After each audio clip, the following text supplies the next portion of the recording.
What's up, guys? This is Kirby Smith with Litespeed Construction, filming a roof inspection. Gonna send this over to my owner, and also have a question about hail damage and the solution that was possibly developed by a former owner. I'm not exactly sure, but it's a little curious. So on this roof inspection, there's a number of sections over this home that are rubber, low slope. I've located one tear, and I'll show you guys that here in just a little bit. The rest of it looks just fine. I'm not told about any leaks or anything. Interesting thing about this particular property, if you'll notice, this slope right here is exposed. You can see it from a back alley very easily, as is this slope right here, rather exposed. I can see that there was a vent that was changed at some point by someone.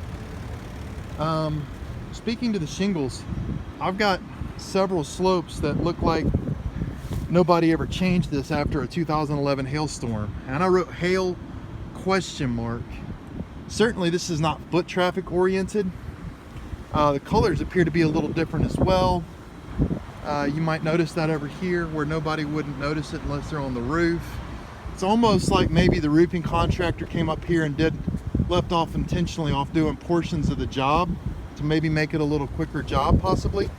That is clearly 2011 hail, and so it really doesn't even beg a question mark, hail ? It's more like hail ! Question mark.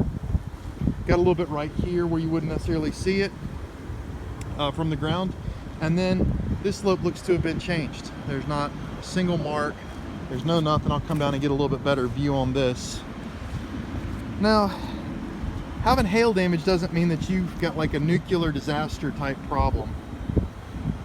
But this roof is partially hail damaged. You can see right here, this is like one of the newer sections lapping and meeting an older section, maybe damaged during construction or something.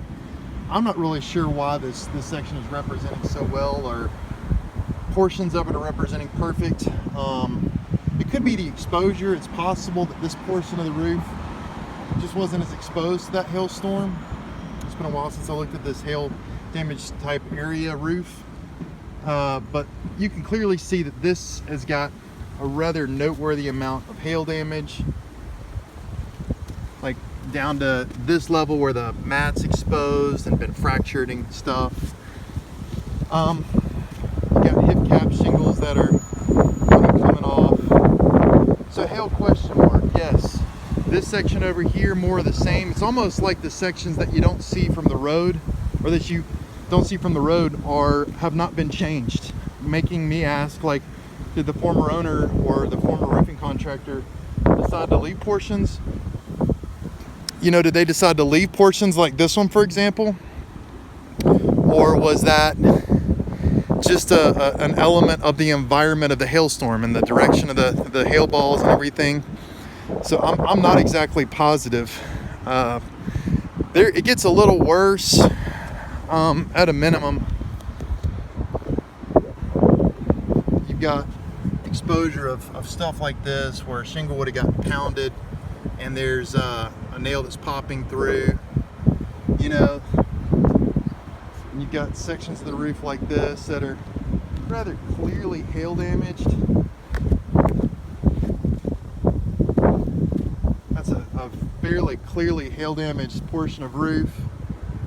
And then portions like this that appear to be fairly clearly hail damaged as well. But a tear in the membranes on another portion of the roof. I'm going to step down to it here in just a few minutes. This is the back portion of membrane. I don't think there's really too much to comment to. Everything looks fine here. Not too much griping. Again, we've got some problems with these shingles. This portion of the eave has actually been knocked off.